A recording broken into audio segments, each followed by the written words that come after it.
Welcome students, modern computer application ক্লাসে তোমাদের সবাইকে স্বাগত জানাই। আজকে আমরা কম্পিউটার অ্যাপ্লিকেশনের যে সিলেবাস সম্বন্ধে জানব।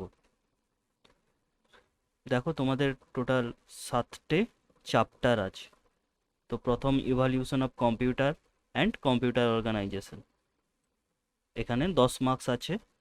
তার মধ্যে বিভিন্ন কীভাবে কম্পিউটার এসেছে, কম্পিউটারের জেনারেশন, তারপরে computer circuit integration, classification of computer, computer in modern society, input device, output device, storage device, communication bus. তো এইগুলো নিয়ে বিস্তারিত এই প্রথম চ্যাপ্টারে আছে, evolution of computer and computer organisation. এরপরে আমরা ডেটা রিপ্রেজেন্টেশন, এটাতেও 10 মার্কস আছে। সেখানে নাম্বার সিস্টেমস আছে। এখানে নাম্বার সিস্টেম কিভাবে কম্পিউটার বাইনারি নাম্বার নিয়ে কাজ করে, আরও বিভিন্ন রকম নাম্বার সিস্টেম, সেগুলো কিভাবে কাজ হয়, তার বিভিন্ন নাম্বার সিস্টেমের কনভার্সন কিভাবে হয়, এই যাবতীয় যা কিছু এখানেই আছে। কমপ্লিমেন্ট আছে, তারপরে বিভিন্ন কোডিং স্কিম আছে, যেখানে BCD, EBCDIC, ASCII, ISCII, fixed and floating point number, এইগুলো আছে। এরপরে আছে সার্কিট, মানে বুলিয়ান অ্যালজেব্রা। এখানে কীভাবে গেট নিয়ে কীভাবে সার্কিট তৈরি হচ্ছে বা সার্কিটে কীভাবে ইমপ্লিমেন্টেশন হচ্ছে, এখানে সেইগুলোর বেসিক্স জিনিসগুলো আছে। ডিমর্গানস ল আছে, sum of product, product of sum, এই সব জিনিস আছে যেগুলো তোমাদেরকে পরবর্তীকালে এগুলো সবই করাবো। তারপরে আসছি সফটওয়্যার অ্যান্ড ল্যাঙ্গুয়েজ, এখানেও 10 মার্কস আছে। 10 মার্কস বলতে তোমাদের যে ফাইনাল পরীক্ষা হয় সেখানে টোটাল 70 মার্কসের থিওরি হয় এবং প্র্যাকটিক্যাল হয় 30 মার্কসের। তো 70 মার্কসের মধ্যে এই যে ডিভিশন, 10 মার্কস 10 মার্কস করে এইভাবে অ্যাডিশান হচ্ছে আর কি। আহ, প্রত্যেকটা চ্যাপ্টারে কত নাম্বার থাকে, একটা মোটামুটিভাবে অ্যাডিশান হচ্ছে।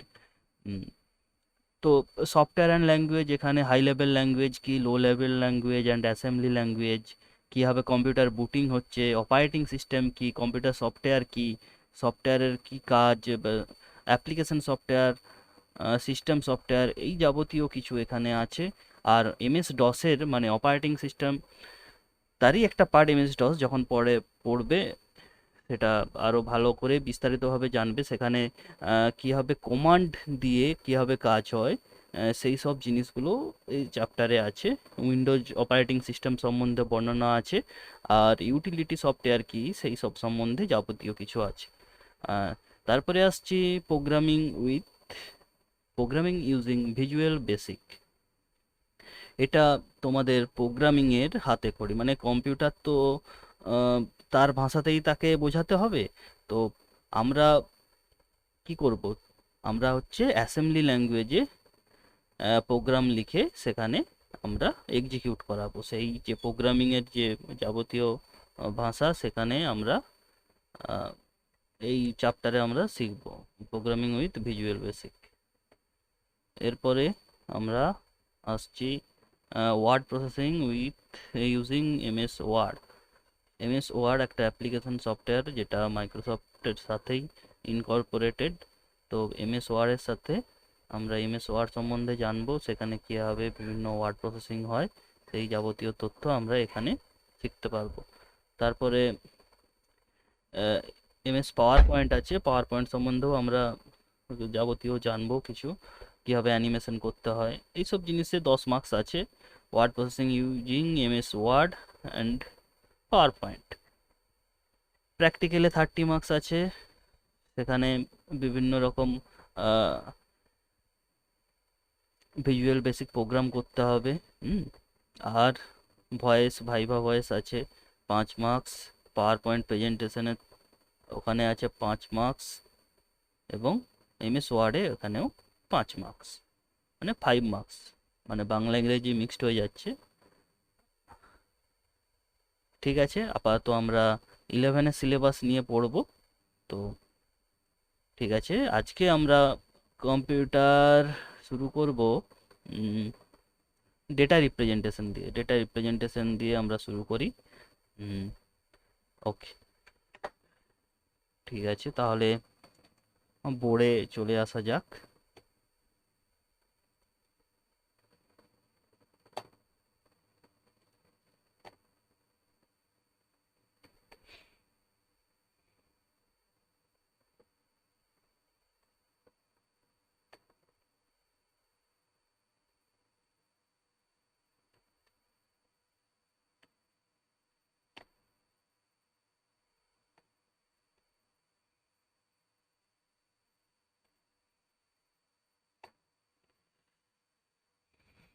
তাহলে আমরা আজকে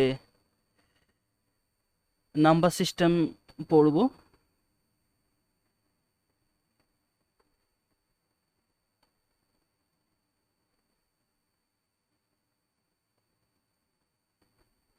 নাম্বার সিস্টেম নাম্বার সিস্টেম আমরা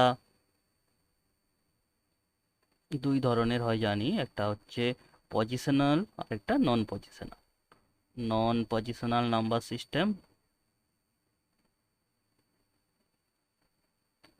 সিস্টেমকে শর্টে লিখে দিয়েছি। আর একটা হচ্ছে পজিশনাল নাম্বার সিস্টেম।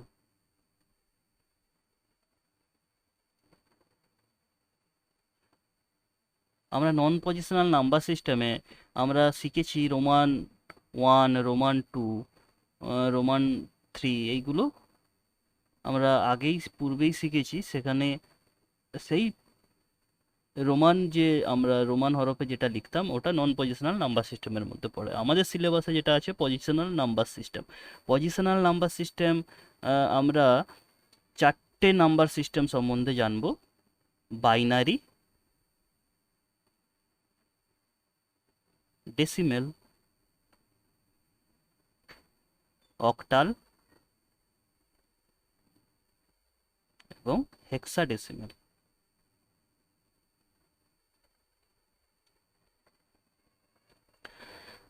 তাহলে আমরা এই চ্যাপ্টারে শিখব binary number system, decimal number system, octal number system এবং হেক্সাডেসিমেল নাম্বার সিস্টেম। তাহলে বিভিন্ন নাম্বার সিস্টেমকে চেনার একটা বিশেষ উপায় আছে।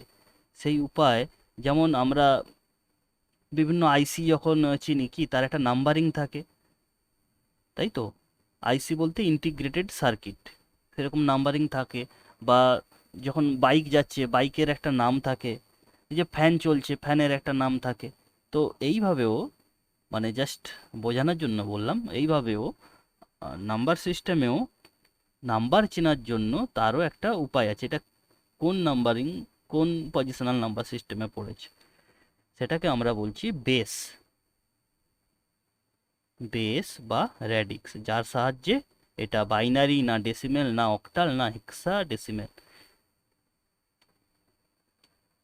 সেটা আমরা জানতে পারব। তাহলে বাইনারি নাম্বার সিস্টেমের বেস হচ্ছে 2, ডেসিমেল নাম্বার সিস্টেমের বেস হচ্ছে 10, আর অক্টাল নাম্বার সিস্টেমের বেস 8 এবং হেক্সাডেসিমেল নাম্বার সিস্টেমের বেস হচ্ছে 16।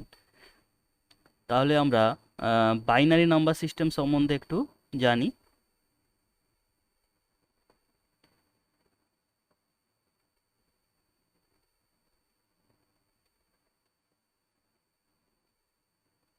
বাইনারি নাম্বার সিস্টেম, কম্পিউটার যেই নাম্বার সিস্টেম বোঝে সেটাই হচ্ছে বাইনারি নাম্বার সিস্টেম। কম্পিউটার 0 আর 1 ছাড়া কিছু বোঝে না। আমরা জানি ডিজিটাল কম্পিউটার সবসময় 0 আর 1 এই কম্বিনেশন দিয়েই কাজ করে। তাহলে কিভাবে, সেগুলো বিস্তারিত পরে বলছি কিভাবে কাজ করে। তো বাইনারি নাম্বার সিস্টেম বেস 2 এর আগে আমরা দুটো নাম্বার পাচ্ছি, 0 আর 1। তাহলে এই 0 আর 1 এর কম্বিনেশনই হবে বাইনারি নাম্বার সিস্টেম। কীরকম ব্যাপারটা হচ্ছে 1 0 1 1, কি 0 আর 1 এর কম্বিনেশন, এটা একটা বাইনারি নাম্বার সিস্টেম।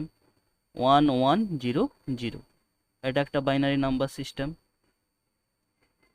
1021, এটা একটা বাইনারি নাম্বার সিস্টেম নয়। কেন?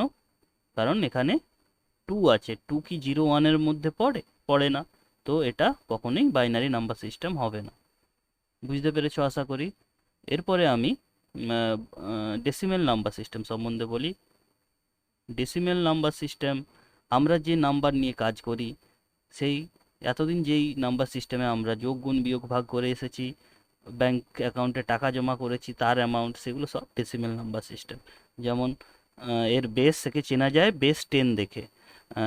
0 থেকে 9, 10-এর আগে কি আছে? 0 থেকে 9। তো 0 থেকে 9 নাম্বারের কম্বিনেশন। তাহলে একটা উদাহরণ দেওয়া যাক, 2162। তাহলে 2টা কি 0 থেকে 9-এর মধ্যে আছে, 1ও 0 থেকে 9-এর মধ্যে আছে, 6 0 থেকে 9-এর মধ্যে আছে, এবং 2ও 0 থেকে 9-এর মধ্যে আছে। তাহলে এটা একটা ডেসিমেল নাম্বার সিস্টেম, বেস 10। এরপরে আসছি octal number system. Octal number system, octal number সিস্টেমকে আমরা কিভাবে চিনব? তার বেস দেখে, বেস বা র্যাডিক্স দেখে। তো অক্টাল নাম্বার সিস্টেমের বেস 8। তাহলে 8-এর আগে কি আছে? 0 থেকে 7 এই নাম্বারগুলো আছে। তাহলে এই নাম্বারের কম্বিনেশনই হবে অক্টাল নাম্বার সিস্টেম। যেমন 162, এটা একটা অক্টাল নাম্বার সিস্টেম। কেন? কারণ 1 0 থেকে 7-এর মধ্যে আছে, 6 0 থেকে 7-এর মধ্যে আছে, এবং 2ও 0 থেকে 7-এর মধ্যে আছে। আশা করি তোমরা বুঝতে পেরেছো। এরপরে আমরা আসছি hexadecimal number system. Hexadecimal number system,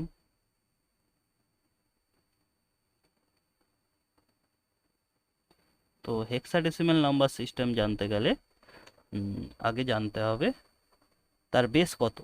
তো বেস 16। 16 মানে 0 থেকে 15, এটা হচ্ছে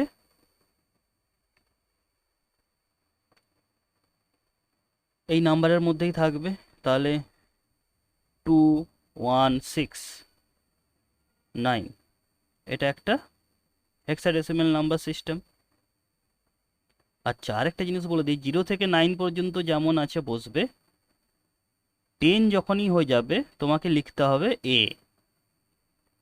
11 যখন হবে তখন লিখতে হবে বি। 0 থেকে 15 পর্যন্ত লিখতে হবে 12 C, 13 D, 14 E, and 15 F. আশা করি বুঝতে পেরেছো। তাহলে একটা এক্সাম্পল দেই, A1B, এটা একটা হেক্সাডেসিমেল নাম্বার সিস্টেম।